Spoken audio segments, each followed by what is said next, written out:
Ow. Well, clearly there was a problem because you went live and then immediately were in pain. So That's because go back to bed. foolish me went to touch my face with both hands, and I just can't do that anymore. No, certainly not.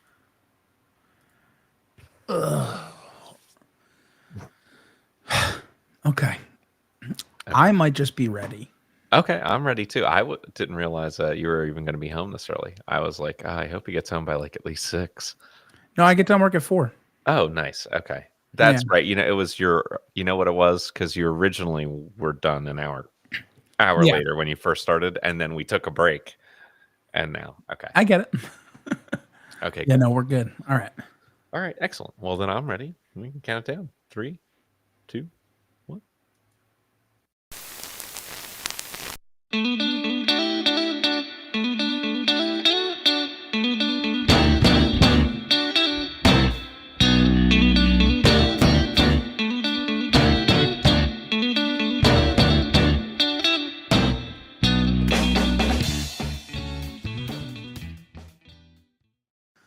And the sound that you're hearing is only the sound of a podcast called Totem Talk.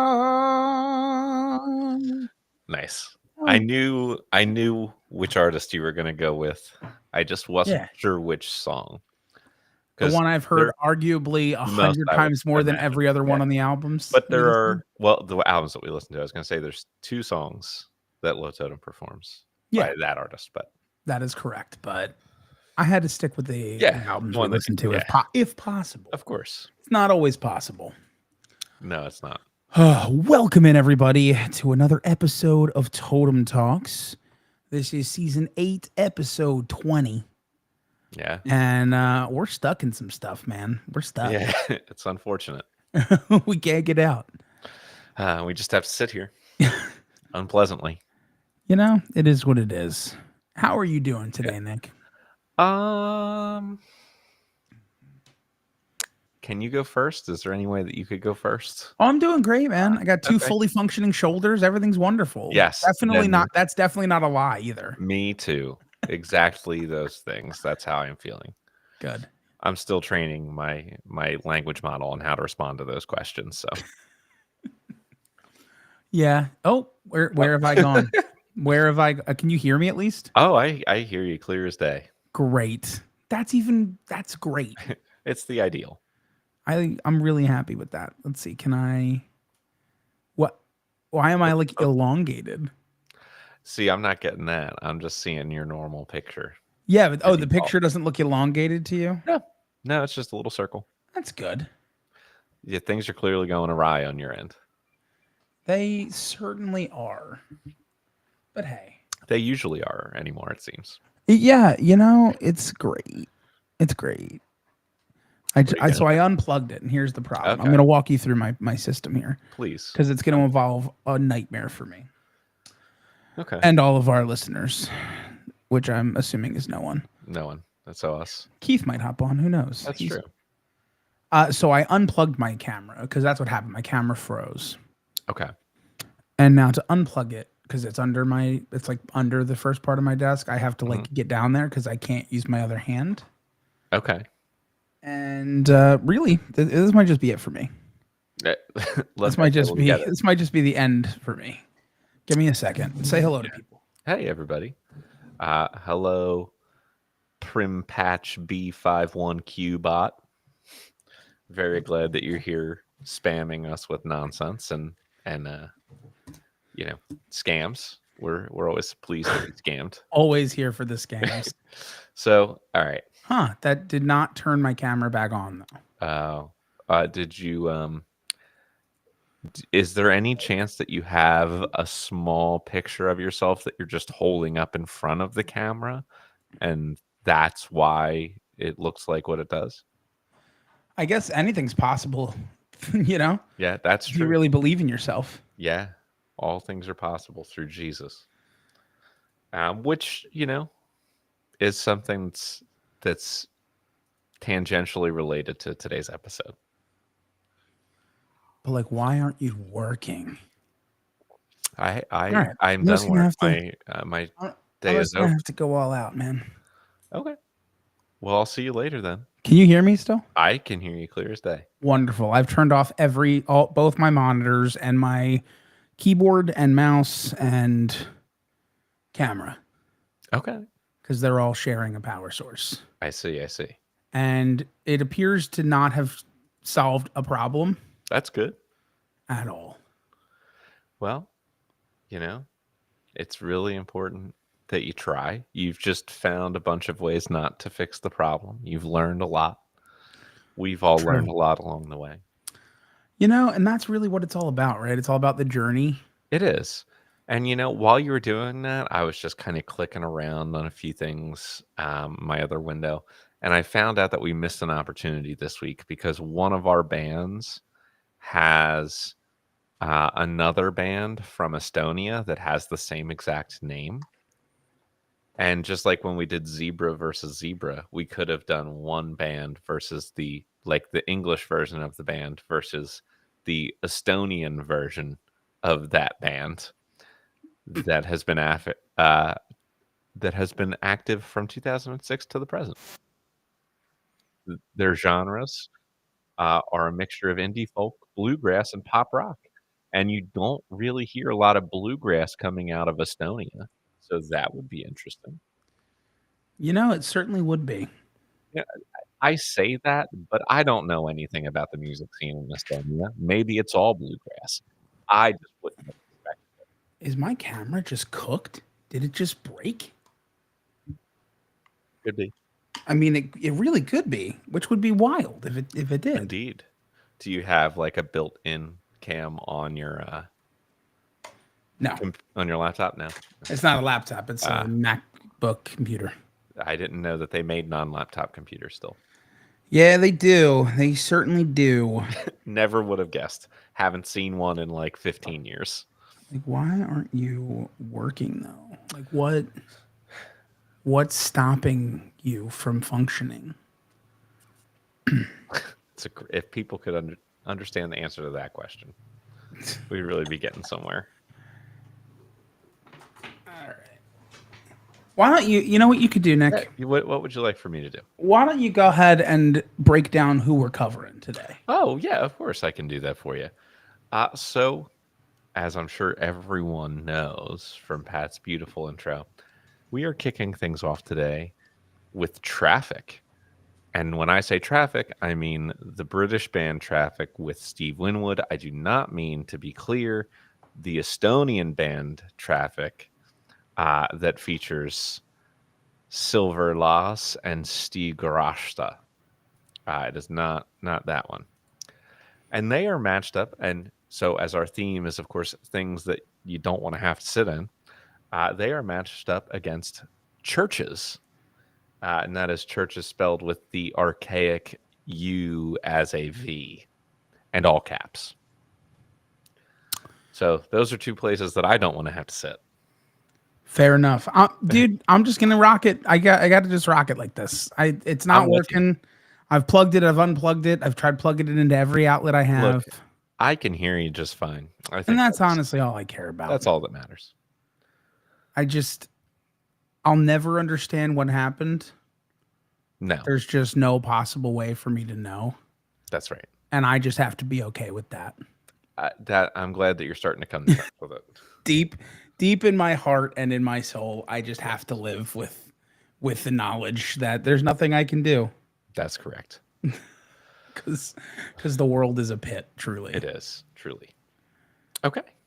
Well, hey, do you want to give the little introduction to Traffic? I know you like giving the little introduction. Yeah, you know what? Why not? So we'll get started here. So, Traffic were an English rock band formed in Birmingham, and they were active from 1967 to 1969, and then they got stuck again from 1970 to 1974, and then again in 1994, and then again in 2004. Love the Force. Yeah, just hanging out in the Force. And that's it. We covered 3 albums by Traffic. We did. So we started with Mr. Fantasy from 1967. We followed that up with The Low Spark of High-Heeled Boys from 1971. And then we closed things out with 1994's Far From Home. Indeed. And I'm going to kick things off because Traffic is, of course, my band this week. And I will start by saying this is uh, a record that is, in fact, in the Grammy Hall of Fame. Definitely pretty influential. It's on a bunch of lists and whatnot. It's been given all sorts of retrospective reviews. And the All Music retrospective review, I think, is the one that kind of resonated with me the most when it comes to this record, which is simply they call Traffic's music eclectic, combining their background in British pop with a taste for the comic and dancehall styles of Sgt. Pepper, Indian music, and blues rock jamming. And this album really does have all of that. It feels like it's heavily inspired by some mid-era Beatles stuff, but also their, kind of move into the late era Beatles with things like Sgt. Pepper's. There's a lot of really interesting songs on here, for sure. Dear Mr. Fantasy, the title track is the biggest hit from this. It's kind of a rock standard. And I think you just get a lot of really talented multi-instrumentalists that make this such an interesting record. Like Chris Wood, I think, separates this band from a lot of the other bands doing this kind of like psychedelic rock that is in bringing together all these influences and is really experimenting with genre at this time, because not a lot of other bands were doing that with someone who could bring like flute and saxophone into the mix as far as like pop rock bands go. So I really do feel like Chris Wood is kind of the thing that separates early Traffic from a lot of other artists and a lot of other these albums at this time. So I like it. It's not my favorite version of Traffic. I want to be clear. Sure. But I think that this is a really interesting album. It's one I don't listen to as much as several of their other ones, but when I listened to it again this week, I was like, I really probably should come back to this one a little bit more often. I think there's some interesting stuff to unpack here. And I should mention the song Dealer as one of my favorites here, and also as one of my favorites from Santana's Inner Secrets, because we listened to that earlier on the podcast, and they do in fact cover the Dealer on that album in a way that's very different and awesome. Yeah, listen, I'll get talking here. It's a lot of the same stuff. This is a group that I am, we'll say, less overall familiar with. I would imagine. Yeah, I mean, not unfamiliar, but definitely less familiar. And all that to say, I enjoyed myself. I enjoyed the listening. It's a bit out there at times. It's definitely a bit out there, but it's good.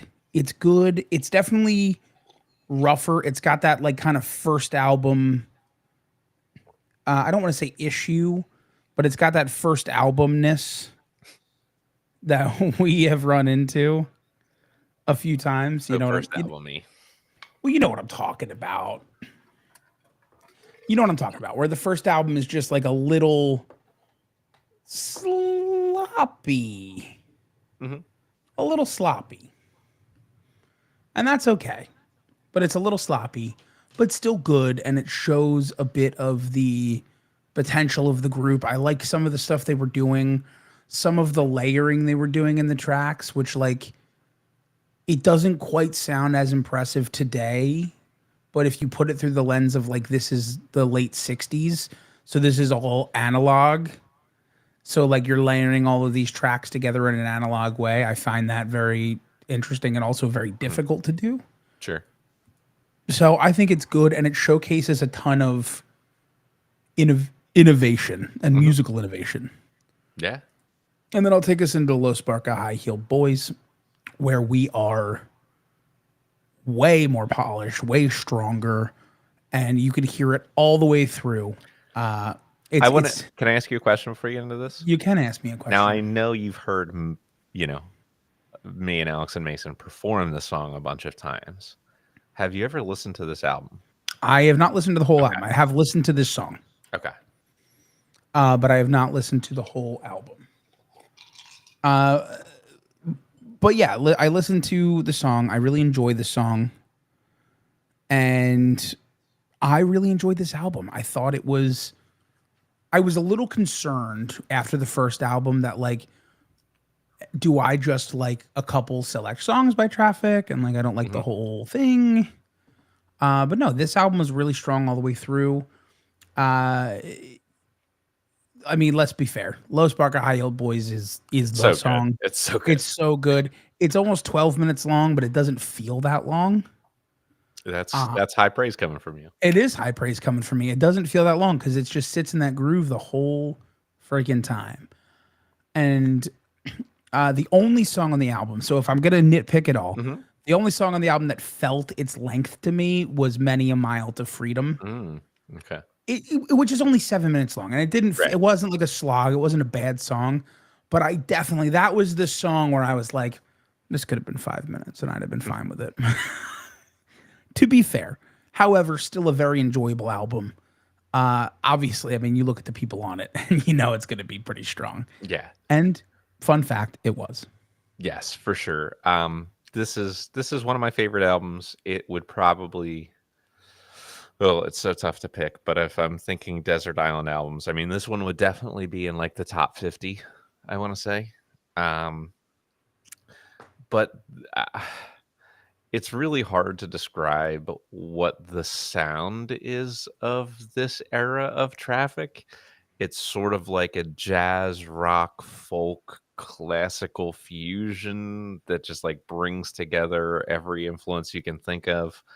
Um, but it just flows together kind of perfectly with the performances and the writing on this record. Um, I think it's such a cool sound. Like it's very unique. I still haven't really heard very many artists that sound anything like this band on this album. Yeah. Um, and I mean, you mentioned Low Spark High Heel Boys. It's my highlight as well. I just love the distorted organ sound on it. Is just like one of my favorite sounds ever.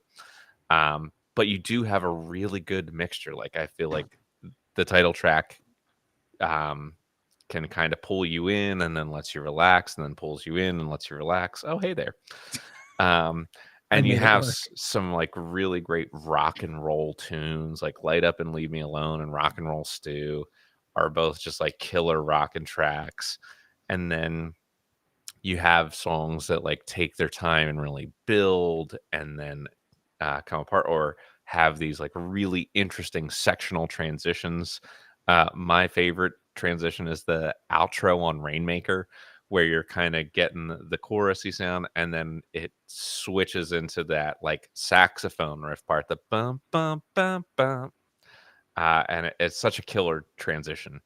And I just think it's such a unique album, which is encapsulated in a lot of ways by the album cover, which like had the corners cut off, and the art on it was designed so that it looked like a three-dimensional cube, which was really interesting. But a super unique album, really one of my favorites from an artist that I love a lot. Which Which brings I us guess to Far brings us From in. Home. Yeah. So for this one, this was actually pretty new to me. I may have listened to this once, but it was not really on my radar. I was like, we're gonna hear Traffic again before the end of the season. Like Spoilers. spoilers, but John Barleycorn Must Die is gonna be on the best of the rest. It's also one of my top 50 albums, I think. But this was really new, and so I had kind of my apprehensions.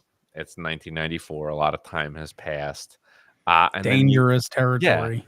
and then I also see that it's basically like a Steve Winwood, Jim Capaldi project, um, which in some ways was like, oh, that's a shame that they're kind of missing out on a lot of the band.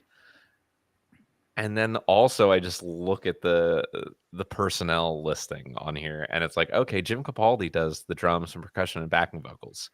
Steve Winwood does lead and backing vocals, piano, synthesizer, organ, guitars, bass, flute, saxophone, congas. Like, it's kind of insane how much Steve Winwood contributes to this record, and like his extremely varied skill set as a musician. Yeah. And the first song, so I'm going and I'm listening to the first song, Riding High. And the first couple seconds, I'm like starting to get into the groove. And then there's a keyboard patch in there that I'm like, oh, this is like 1994, and people are experimenting with some of just like the worst keyboard patches that will not age well. And so there is a little bit of that. Like, there was just this time from the 80s through the early to mid 90s where people were experimenting with all sorts of sounds that just were never going to age well, that were just always going to scream the era. And just They date themselves. they date themselves pretty badly.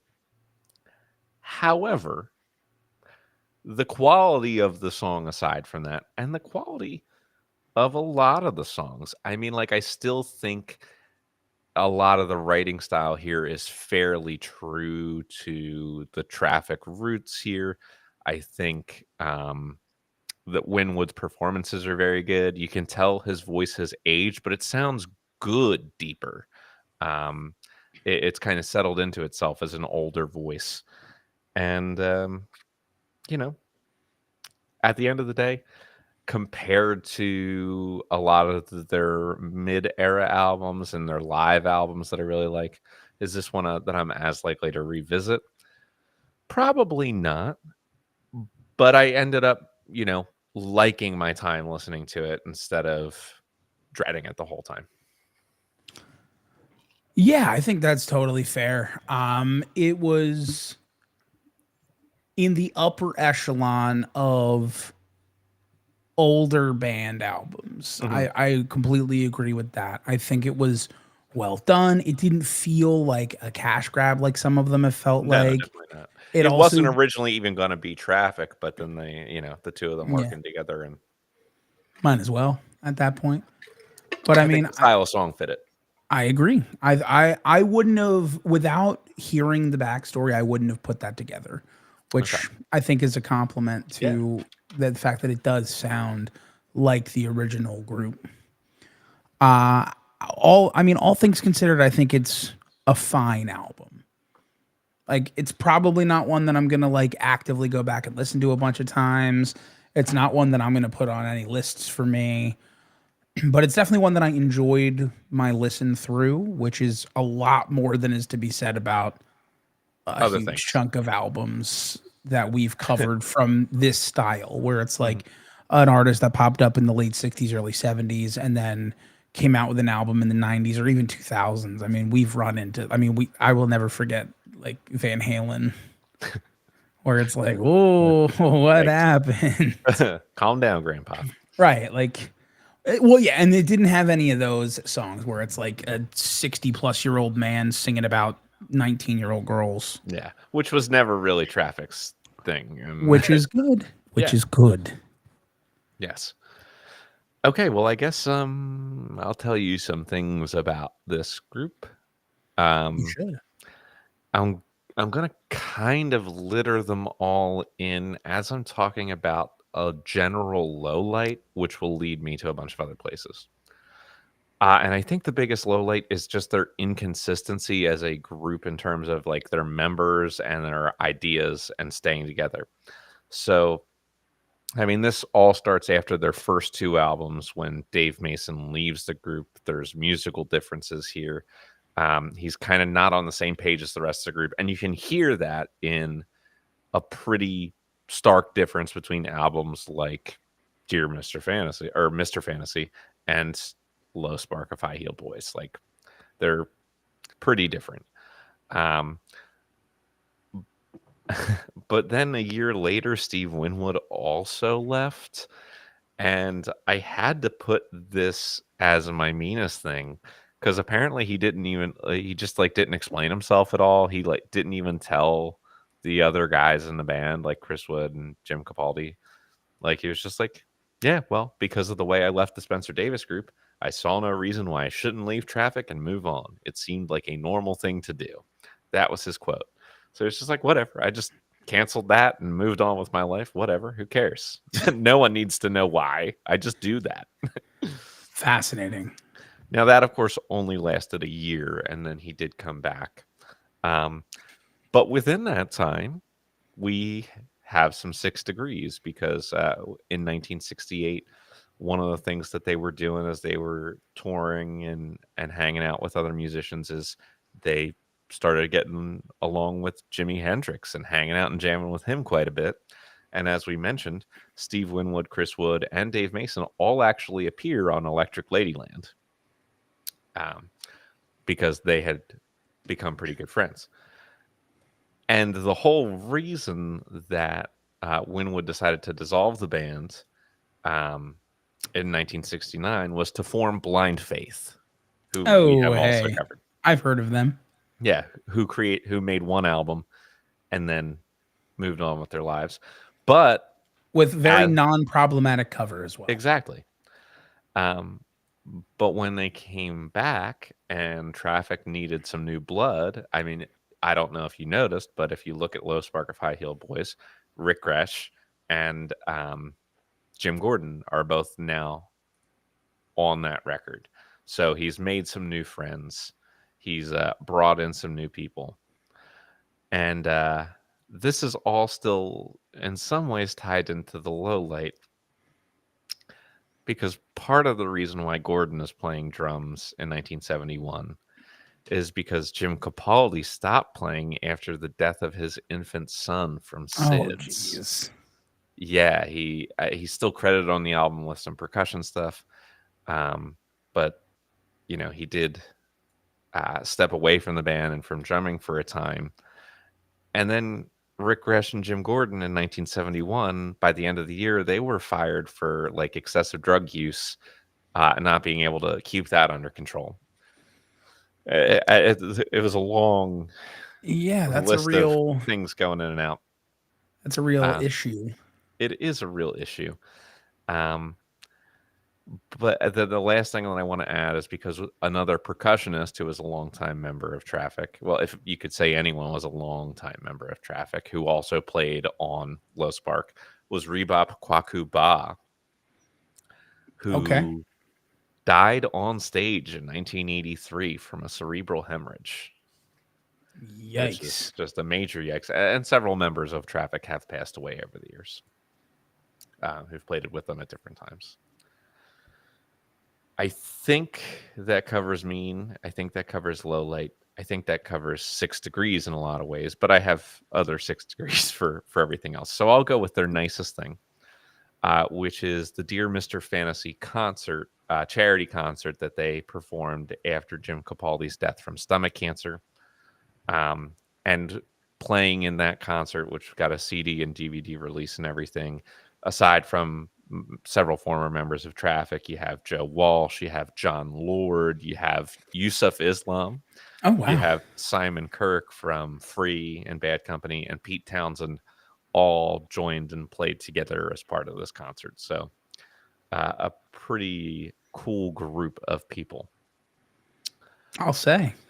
And then I'll go to the highlight, which is their 2004 induction into the Rock and Roll Hall of Fame. I'm going to say that seems like a highlight for most groups. Yeah, I Um, think it's a good chance. Good yeah. choice. They were inducted by Dave Matthews, which I think is kind of cool and interesting because it really does show that a huge part of what Traffic did, both in studio and live, was a reliance on improvisation and kind of a blend of written and improvisational music.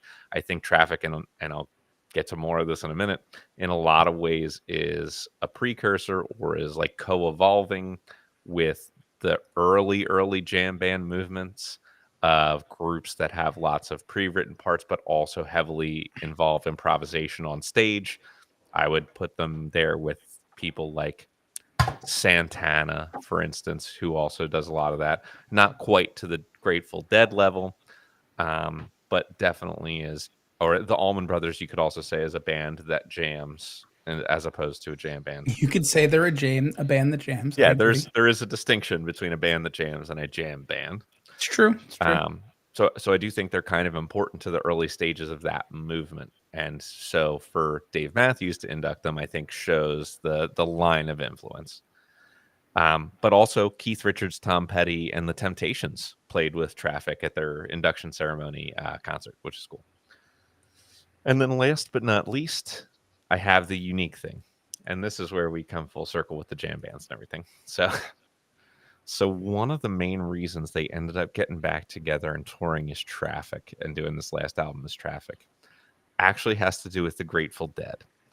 And not even the Grateful Dead directly so much as a fan of the Grateful Dead, who in the year 1992 called Bob Weir at his hotel and left a message for him saying like, hey man, it would be really, really cool if Traffic came out of retirement and played with the Dead. You should try to do something about that. And Okay. And long term, it worked out because Traffic did, in fact, come out of retirement. And the year 1994, when they released that last album, they did, in fact, tour with the Grateful Dead. What a list. What a list. You know what? I hate to disappoint you, so I want to get it out of the way. Of course. I don't have 15 different 6 Degrees of Totem talks for churches. That's totally understandable. That's very understandable. But I just wanted I couldn't do a to- single thing without it being 6 degrees in some way. I just wanted to adequately set your expectation. Of Nick. course. Of course. Speaking of churches, Expectation set. let's go to church. Ugh.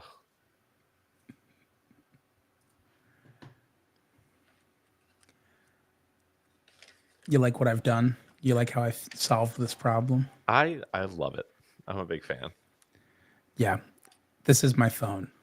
Oh, that's what you did. Okay. It's my phone as a second guest, and then I made my first guest with the good mic, audio only. So that's so it looks fine, but it was a nightmare to do, and I'm Excellent. I'm really hoping my webcam's not broken before we get started on this. The because clue that was, in fact, things uncomfortable to sit in, Keith. Yes. That was the whole theme that I put together this episode on. I thought it's a stretch to compare these two artists, but if you go just by the names, it works. It's true. Because the only thing that they It can is be the compared only by thing is that the they name. have in common. It's certainly not the music. Yeah. Speaking of, let's get started. Excellent. Churches is a Scottish synth pop band from Glasgow, formed in 2011 and still technically active today. Yes. We covered 3 albums. We started with The Bones of What You Believe from 2013.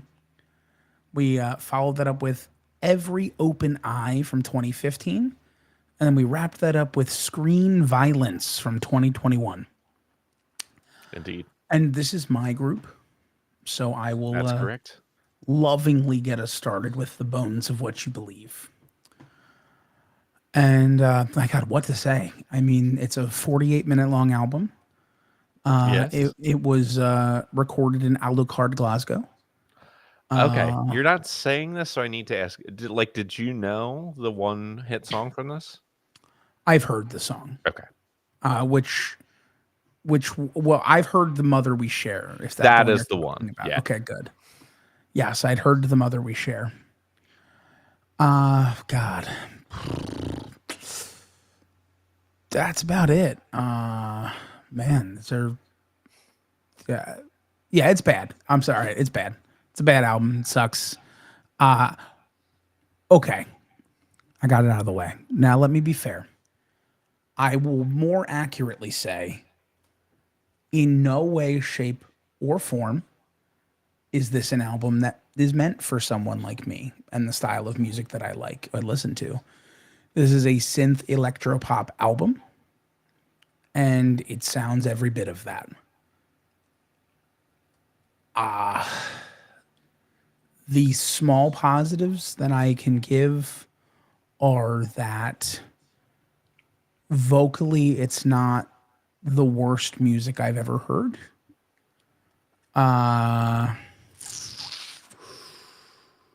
But it's not great. It's not enjoyable. I will say that Lauren Mayberry is the lead singer on this. She, her voice just sounds a little too young. Mm. Like I know she's like in her early 20s, so I mean she is young, Mhm. but like it all like it some parts almost sound like she's like putting on like a baby voice, Mm. and that's off-putting. I didn't enjoy myself listening to this album. That's fair. I also don't think there was an instrument. I mean, there was the synthesizer Great point. and the Great drum point. machine. Great point. Yeah. Yeah, Was that okay? that's about it. That's all I got. So I will say this is one of those classic examples of first album, first song. It's the only thing that I've ever heard by this group. Um, and like I remember when that song was on the radio, and it was kind of a minor hit. The Mother We Share. Like I don't mind that song. I really don't. No, it's Um, everything else. and you do mention the baby voice. I agree. There is some of that there. When she's not doing it, I do like Lauren Mayberry's voice. I do think that she can sing for sure. Um, and so I'll take because this is also not my genre, and I also wouldn't listen to this again. Um, I'm trying to take the more positive, the devil's advocate position here. So once I realized that I wasn't gonna like love listening to the music or really want to listen to this again, I decided to hear what good I could hear in it. Um, and I do think there are a lot of places on this album where the members of the group do a decent job of creating dynamics and musicality through like layering in and layering out um multiple different synth or drum machine parts. So I'm almost thinking of it like just can I hear the aspects of songwriting in here, which as someone who doesn't really like or enjoy the genre in any way, never really listens to it, they're often lost on me because it all sort of sounds the same at some point. And when I listened really hard for that, I was able to hear it, and I felt like this is far from the worst synth pop that we've listened to on the show. So I want to give credit where credit is due for that. Again, I would never listen to it again, but I think we've done way worse with synth pop than this. Yes, it's not audio product. It's No, not definitely pure no. garbage. It's just not at all enjoyable for me to Yeah, listen to. And I'm not going to speak for you, but I'm sure. 99% you feel the No, right. Look, it wasn't torture for me because, like I said, I kind of found something that I wanted to listen for so that I could talk about it here. And that helped. And so then I went into every open eye, and I was reading that they use like a lot of different equipment for this album, and like all basically completely new stuff that they came into this album with. And boy, did I not hear that at all. I mean, it could just be my total ignorance of electronic music and this genre, but boy, did this album sound exactly the same to me as the first one. Um, so hearing that it was all different equipment, I was like in semi disbelief about that, I guess. Um, so the good thing about this album sounding exactly like the first one was, as I previously mentioned, this is not the worst synth pop music that we've ever heard. And it wasn't pure torture for me to listen to it.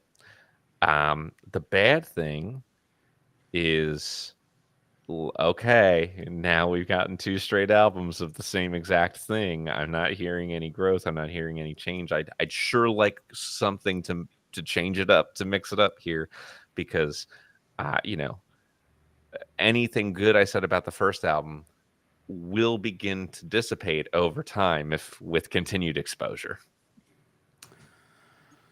Yeah. All right. All right. Here's my big issue with this album. And it's really my big issue with the group. This is a band, right? They're called a band. Yeah, you could. Someone would say that. They're classified as a band. Their Wikipedia page says they're a band. There you go. Okay. So what are they doing?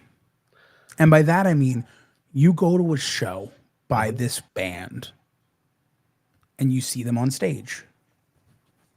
What are they doing? Because they're not playing instruments. None of them are. Buddy, I can show you that real quick. Yeah, God, listen. God. All you got to do is look at this picture. So, great. Let me pull that up.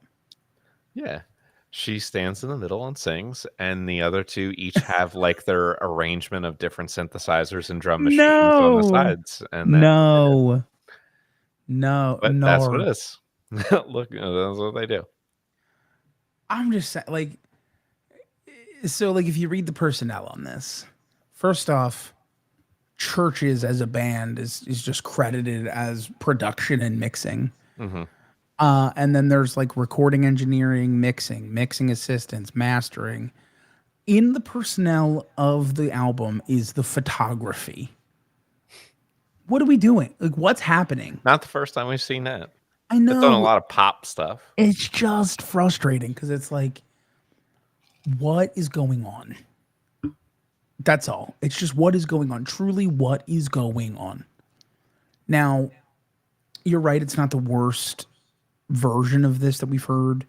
One thing that's a big positive for them, which is rare in the space, is they are writing the tracks.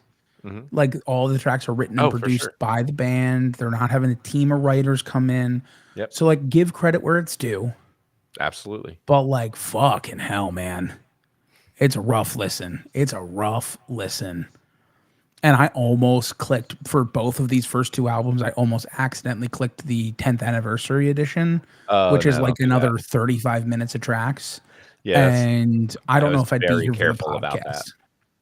Very careful about that. Well, so I like put together the playlist because I'm listening while I'm working. And so I'm like trying to get my work done, which also like you would think that's the best time, right? You would think that that's the best chance they have because, you know, my particular job is rather repetitive. And so like I crave some type of creative stimulation during it. You know, which is why I listen to music or podcasts or books or, you know, just to kind of keep my brain flowing. So I'm not just like, so it's the best chance for them to succeed because my brain is literally starving for any type of creativity. And my brain died of starvation that day. Let me tell you. Let me tell you. It was rough.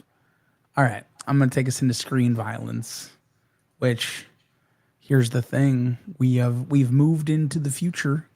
So we've moved 6 years into the future. Right. And we certainly didn't move 6 years into me enjoying this music because it's roughly the same.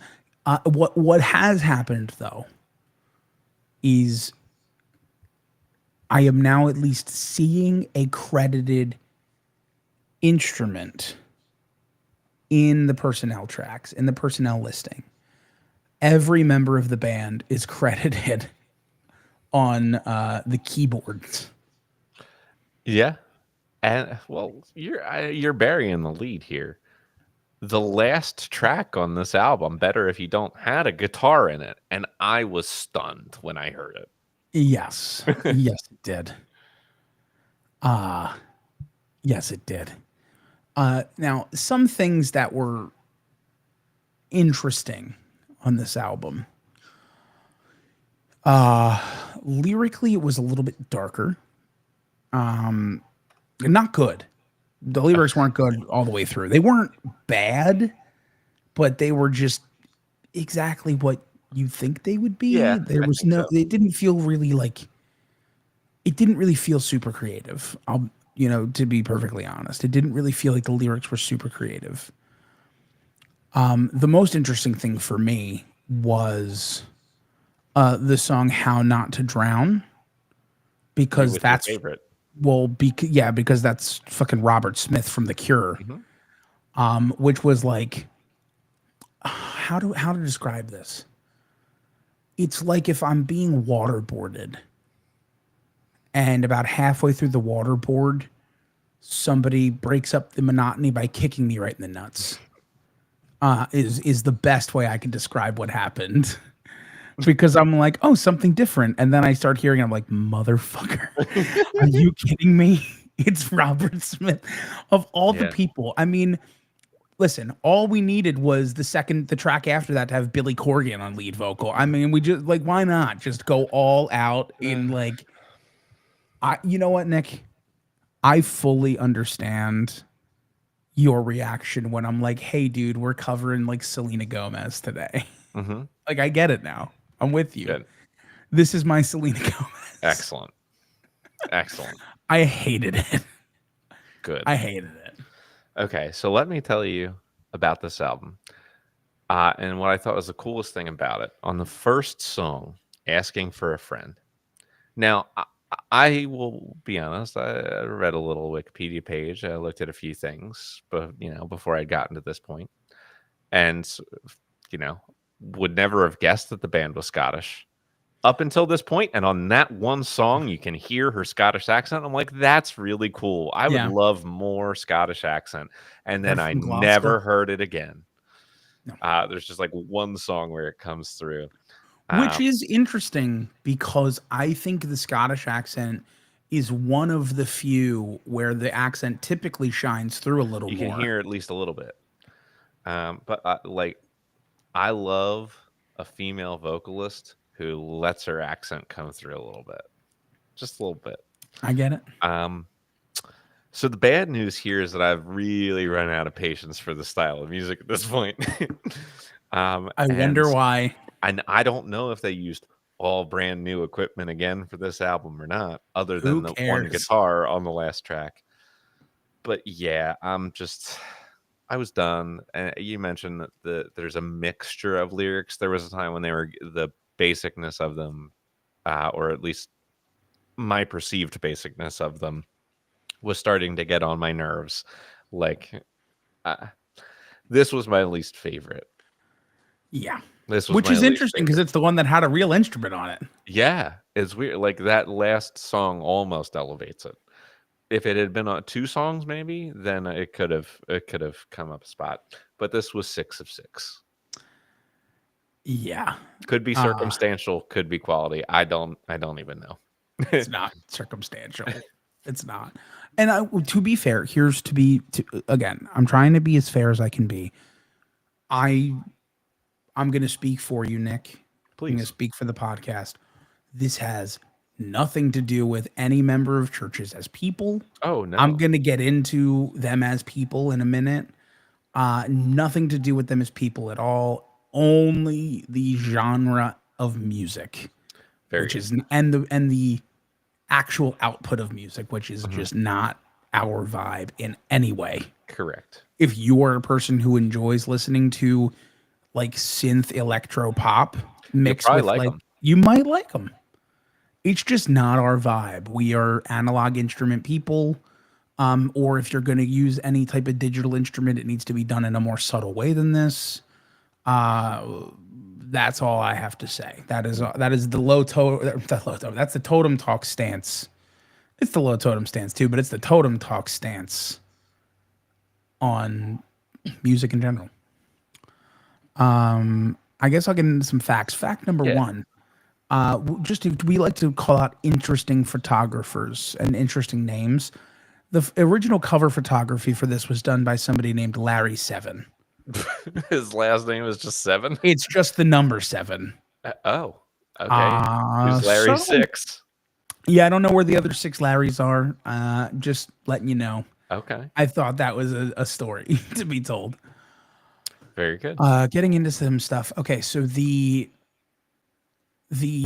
unique thing about this band, which I'm not going to say is a good thing, because Okay. it does scream a little bit about what this band's about. The name Churches is obviously stylized, so it's spelled Correct. with a V instead of a U, which I guess technically they used as like it was supposed to be like the Roman numeral 5 for some Oh, reason. well, I was gonna say, like, it's like fairly recent history, archaic spelling for V's and U's to be switched. Like, you can go to Philadelphia right now and find some old buildings where the V's and U's are opposite of Yeah. how we use now. Yes. But anyway, the reason they did this, you expect there to be some type of reason. It's for SEO purposes, which is search engine optimization. It's so when you type in churches online, you get them instead of churches. Gotcha. So it's marketing, which Okay. I was like, that's unique I because a lot of the bands we cover don't think of like SEO optimization I mean, it's with it's their not a name, bad but thought. it's not great. Yeah, And I mean, listen, this is coming from a band who has run into SEO problems because there is another Low Totem who's like a solo artist mhm, overseas in the UK. So we've run into that. And I still don't think it's a great idea to base your entire personality around it.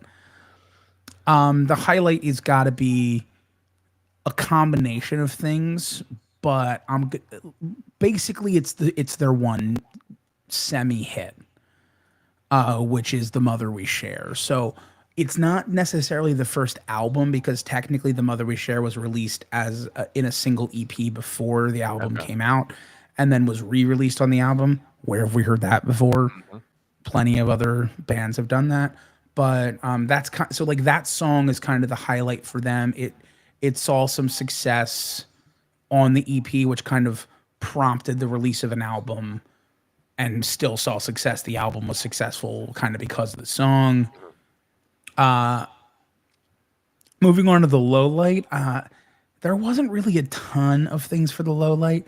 Like the band technically went on hiatus starting in like 2023, and but it was a very amicable one. It seems like it just kind of Okay. like they announced. So basically, it was weird. I'm going to tell you the story, Okay. which I guess is kind of what my job is right now. Yeah. They had been with Glassnote Records and then left Glassnote and signed with Island Records. Oh, Traffic was on Yeah. Island Records. Well, there you go. Island and EMI in 2022. They signed a deal and then released one single and then went on hiatus and have not released new music since then.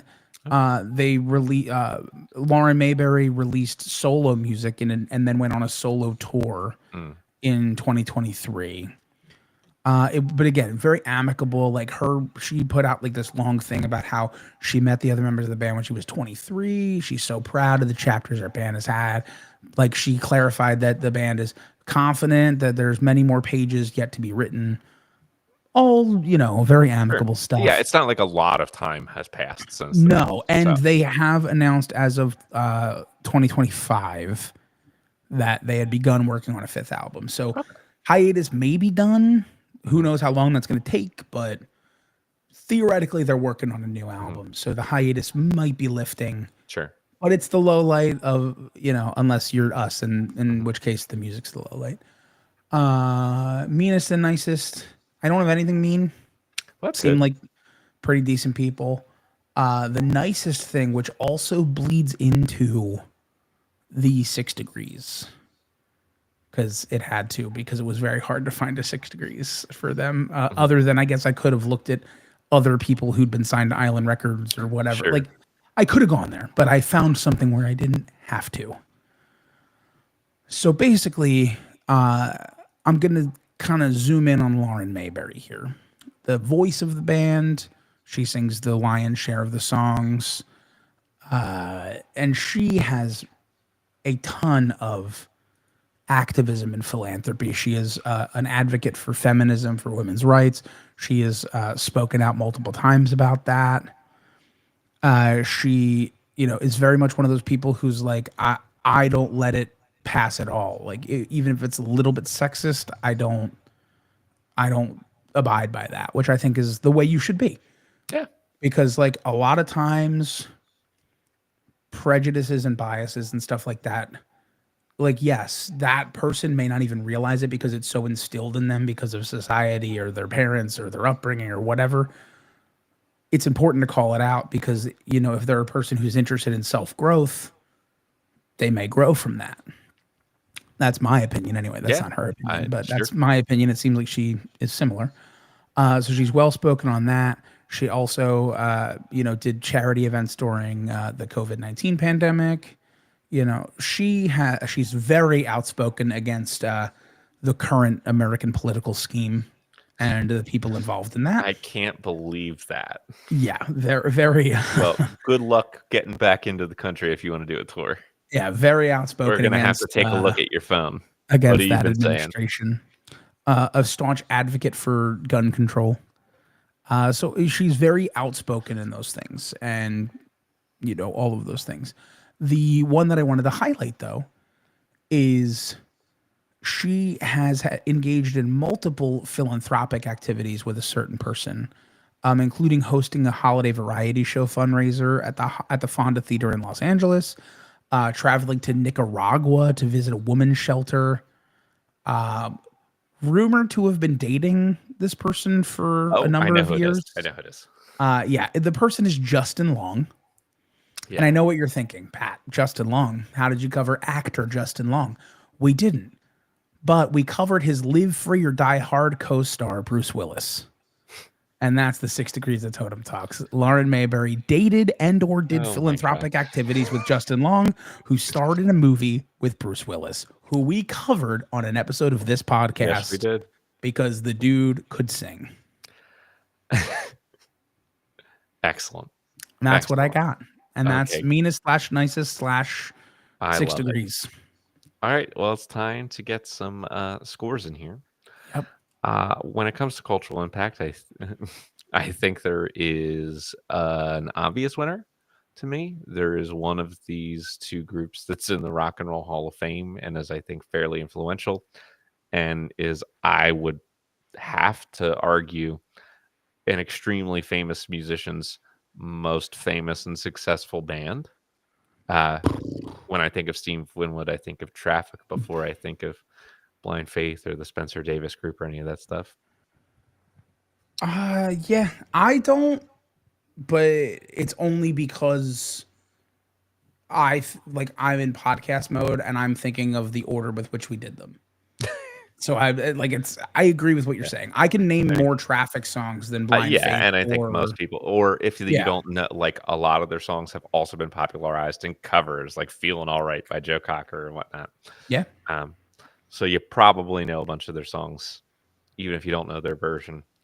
I do think that we also have to cast some influence points, as I kind of mentioned throughout my facts.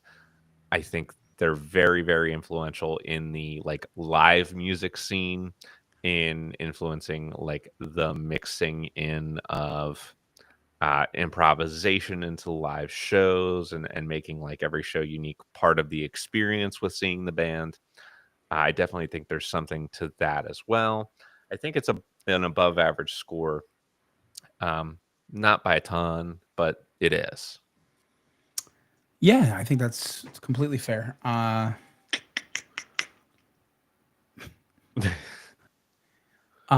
Sorry, I'm laughing at Keith's comments.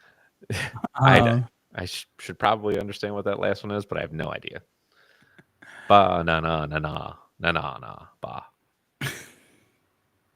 Anyway, there's also the floor of being in the Rock and Roll Hall of Fame that we have established as well, scoring wise. So what number are you leaning towards? I was hoping to get in the vicinity of 6.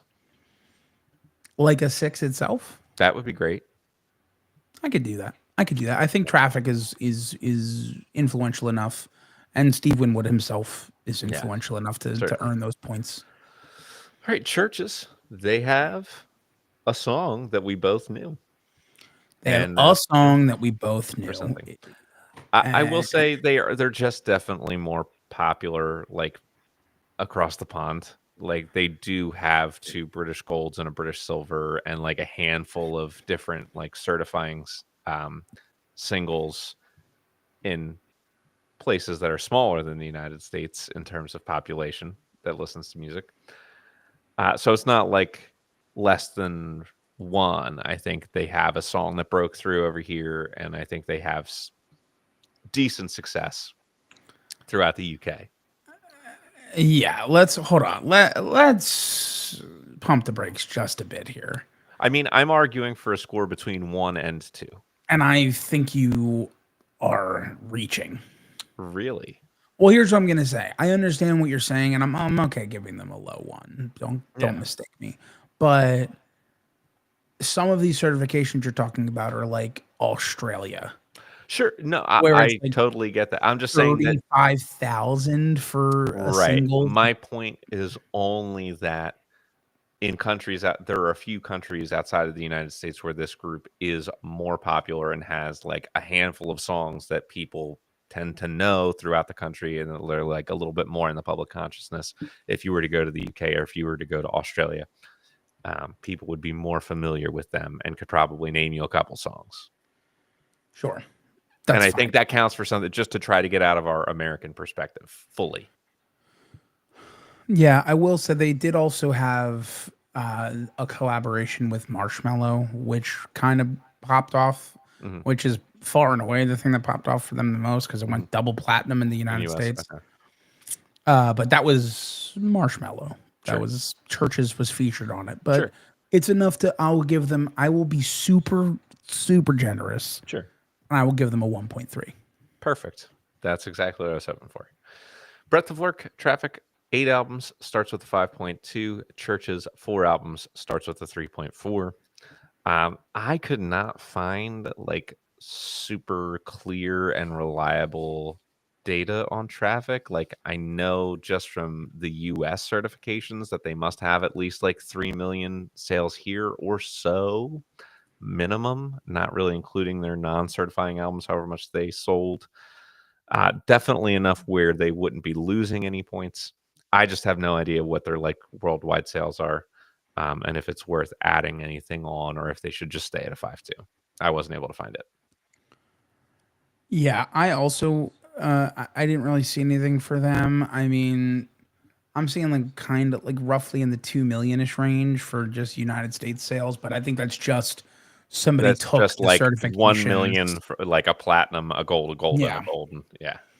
So I 'Cause mean, if you I do wouldn't that, necessarily. it's a minimum of 2.5. But I know that Mr. Fantasy probably sold a couple 100,000, and Traffic probably sold a couple 100,000. And I think we play it safe and kind of leave them leave where them. they are. I don't Sure. think it's going to matter. Sure. No, I don't think it is Honestly, either. point I wise. will give them. See, this is like it's a struggle for me because if I took the era of Traffic that existed from uh, John Barleycorn Must Die up through like Shoot Out of the Fantasy Factory, When the Eagle Flies, even it's a 0.4, 0.5 range for me, especially including their live albums, which are killer. They're probably like a 0.3 and change based on everything that we listen to here. So I'm going to give them a 0.34. That's fair. I will give them a 0.3 flat. I enjoyed it. I thought the first album was a little sloppy. I'm trying not to base it off of who the other band is to give them extra. Yeah. That wouldn't be fair. I thought the first album was a little sloppy. I thought the last album was fine. I thought the second album was special. Yeah, very much. I'm going to give them a 0.3. Okay. Moving on to Churches. I don't know what it all adds up to, but I do know that they have multiple British golds, a British silver, and a bunch of somewhat certifying. Even the Mother We Share was at least RIAA gold, which I think for a single is 1 million, whereas it's 500,000 for an album. Correct me if I'm wrong on that. It is. You are incorrect. It's 100,000 for a gold album. The BPI is 100,000 for a gold. I'm talking about RIAA. Oh, understood. I'm saying the Mother We Share as a single was RIAA Sorry. platinum, and I think I'm with you now. Yeah, like a platinum, or a gold. Excuse me, a gold single is the same as a platinum album, and then that's 1 million sales. But I could be totally off base. That's what I was. Understood. I'm with you now. I thought you were still talking about the No. British But stuff. I guess this is all a long way to say, like, 100,000 here, 100,000 there, 50,000 here, 50,000 there, 30,000 here. It's enough where I'm also leaning towards kind of leaving them alone on the sales and just letting it be. Yeah, let's let it be. I don't think it's gonna matter. Let's let it be. I don't think so. All right, they're your band. What would you like to do with their points? I'm gonna take away 0.4. I really didn't like it. I didn't like anything about it. I struggled to find things to redeem them.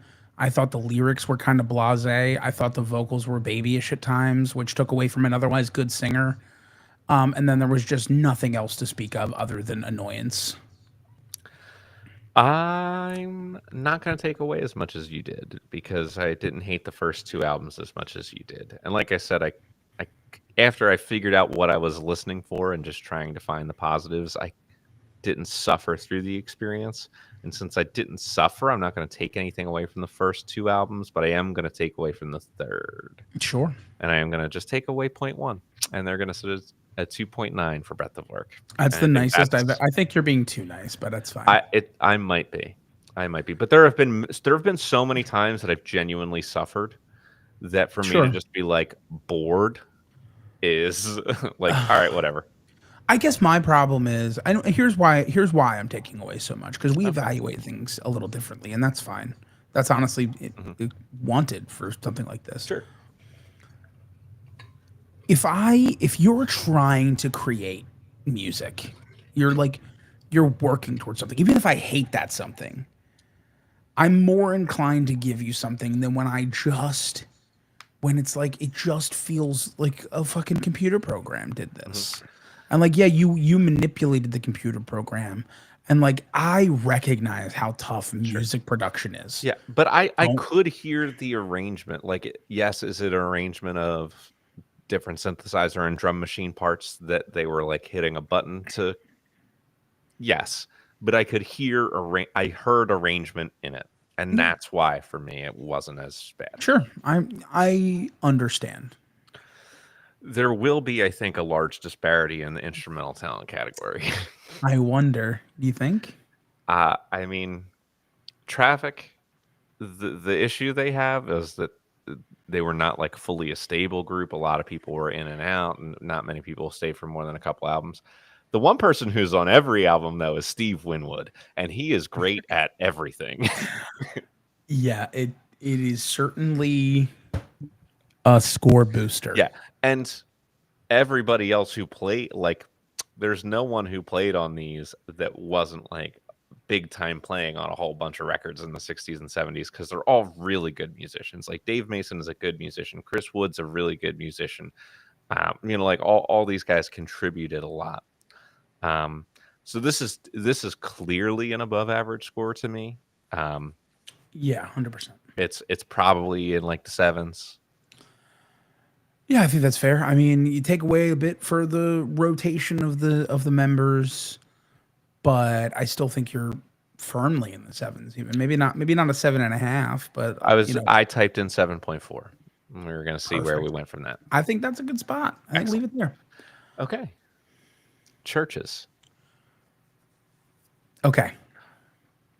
Already, before we get started, we're dealing with 4 albums, so we're 3.4 is the we are playing at a deficit, and we just need to understand that going in. Mm-hmm.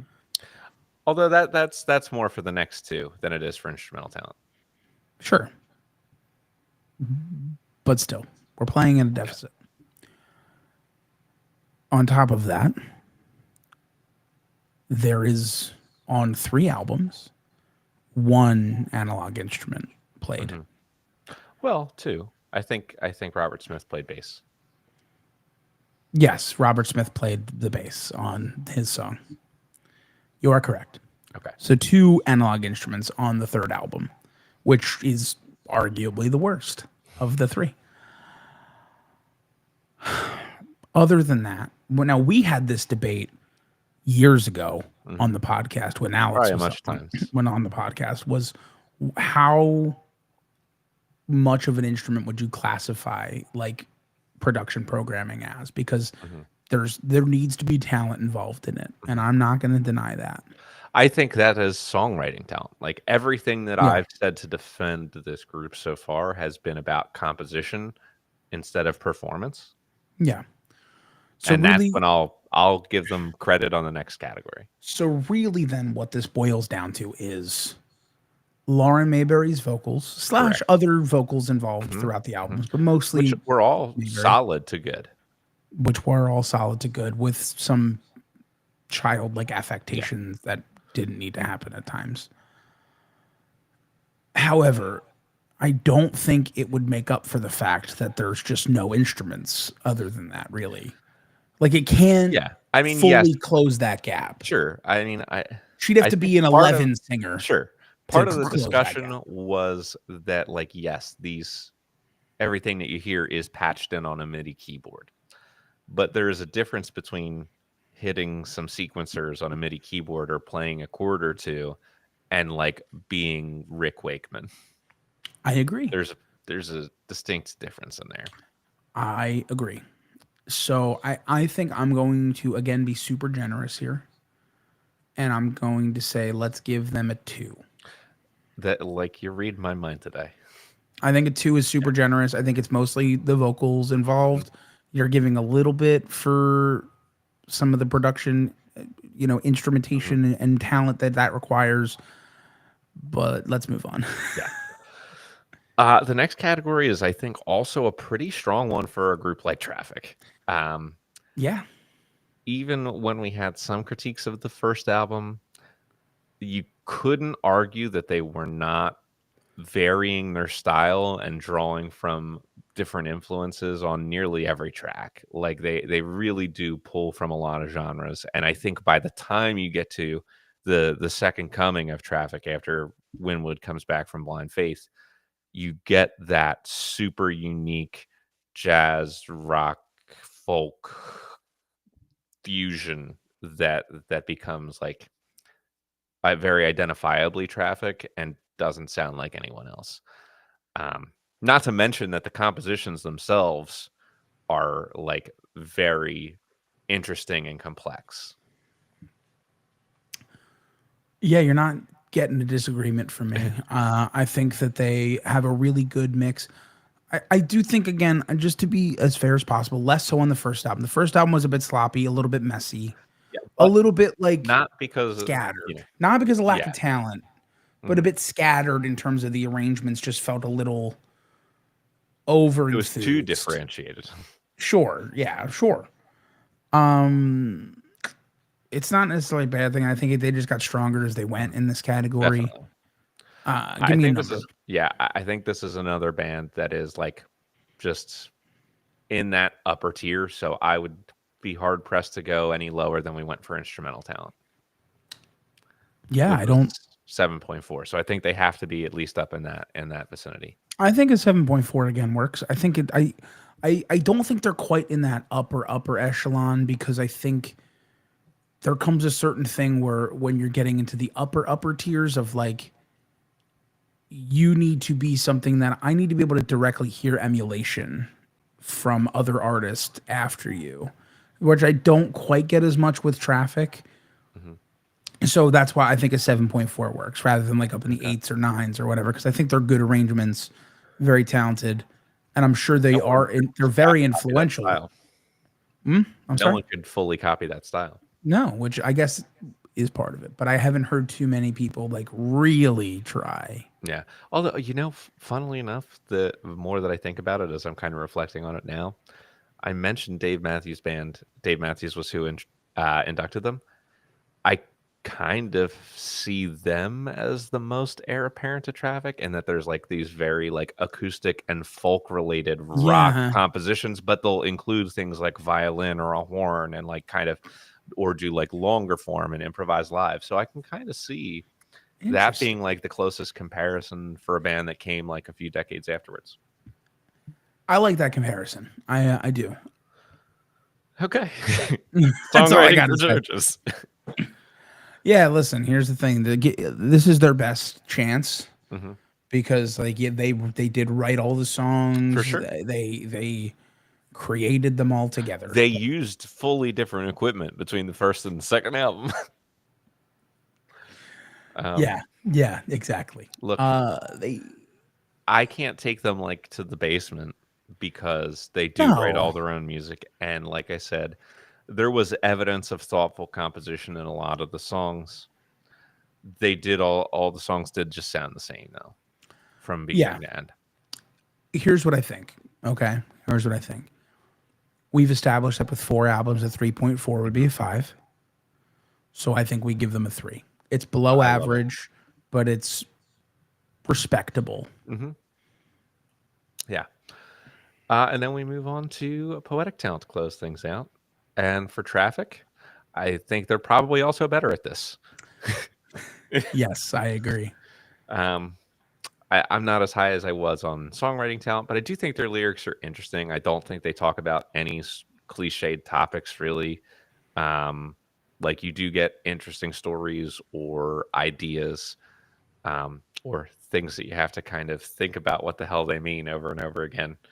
But I would put them above average here, maybe in the five still. But I think this is an area of strength-ish. Yeah, I think they do a good job of it's not even so much lyrics as like the way that the phrases are, which is very important to the lyrics because I think like it's not quite word painting per se, but it the phrasing is very important because it's super easy to clunk around with lyrics. And then all of a sudden you find the thing that fits or like Yeah. and they do a good job of it throughout. And so yeah, I think a score in like the maybe the upper half of the fives, like a 5.7-ish. You got it. You got it. And then that brings us to Churches, Okay. who are starting again from a 3.4. 3.4 is their 5, which is understandable. My big issue with Churches is It's the little kids. That's just the Catholic one. how dare you? My big thing with Churches as songwriters are basically the way that they phrase things is just the most basic way to do it. I never really felt like any of the songs they were singing or performing were anything other than what they were. Right. And like that can be good if the what they are is super relatable. Like somebody like Ben Folds writes in a very straightforward way, but it's extremely relatable and you get his emotion in the stories that he's telling in that straightforward way. And I don't think Churches is hitting that straightforward note. It just feels like, if I'm writing a song about a dog, I'm going to be like, here's a dog.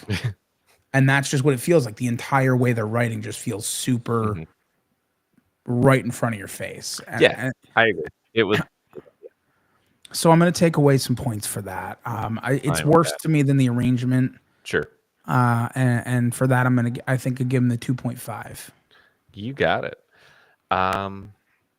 X Factor for either of these groups? If you have anything for Traffic, I mean, we gave them their. I think we talked about all the Yeah. stuff that I thought was influential for cultural impact. So I'm going to go with zeros. And I'm Yeah. going to give you final scores today. Sweet. Yeah, How so- much did they win by? Well, it depends on who you think they is. Okay. So winning this week, Bow, bow, bow, bow, bow, bow. nice, is Traffic with a 32.3. Nice. Churches, a close second with an 11.7. Yeah. So, in a lot of ways, the spread was less than 21. Not by a ton. Here's what I'm going to say because we're about to wrap up. Congratulations to Traffic. A deserved win, an enjoyable listen. Churches. Just want to reiterate. You seem great as people, especially, I didn't really see too like there's not as many details about Ian Cook or I would imagine that based on their long time association, that they are of a similar mind. yes, Ian Cook or Martin Doherty is the other guy. You guys seem also fine, but Lauren Mayberry's who I did the lion's share of my research on. I like her. She seems nice. She seems like she's got a good head on her shoulders. She seems like she's, an activist for the right causes. She seems like she's, willing to speak her mind in the right ways. Nothing against you as a person from the little I know of you, because obviously I don't know you as a person. I'm not going to get all parasocial. But purely about the music, fucking ouch. Okay. Okay. So sorry. Well, hey, next week is special for a couple reasons. Oh. So one, we did have a season 7.5, so that was different. Like we've done the half season. Yeah, of course. We've done those little things. So that means that this upcoming episode 21 of season 8 Ooh. is actually the 200th episode, Jesus Christ. not counting like the non-sequential things that we did, but like in terms of actually listening to the artists and giving the official scores. So it will be our 200th episode overall. What? Yes. And we are gonna like go weird with it for the 200th episode, as we should. So we're gonna be looking at some of the genres that were like occupying a similar space to rock in the 60s and 70s, and or like artists who were in some ways related to rock bands and then expanded into other genres. So we're going to be looking at like the classical minimalist and ambient artists who kind of co-evolved in the space for episode 200. So that's what we're going to do.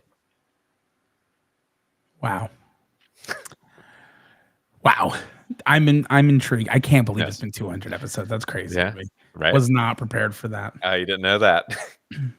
Also, you're getting absolutely flamed by Keith in the comment section, just so you're aware. Clearly, you missed out on a very obvious answer to what song that was. No. Got it. Come on. It's the theme song. It is. All right. But yep, that's that. So next time we're in for something different and interesting, hopefully. And here, do me a favor, guys. Have a great day. I don't need you to do anything else. You owe me nothing. Just go have a great day. And if you don't, that's also fine. But I'd prefer if you did. Goodbye. And fuck Jerry Lee Lewis. Gently.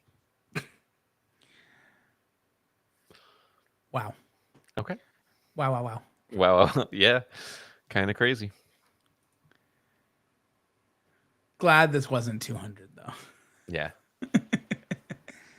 Jeez. Cool. All right, listen. I'm going to just go ahead and pop us off of stream as well. Sure. Thanks for hanging out, everybody. By everybody, I mean Keith. You were great as always. I won't say that I won't talk to you in a few minutes, Keith, because I probably will, assuming. Just throwing that out there because I like to game. I'm a gamer. But yeah, peace out, Girl Scouts.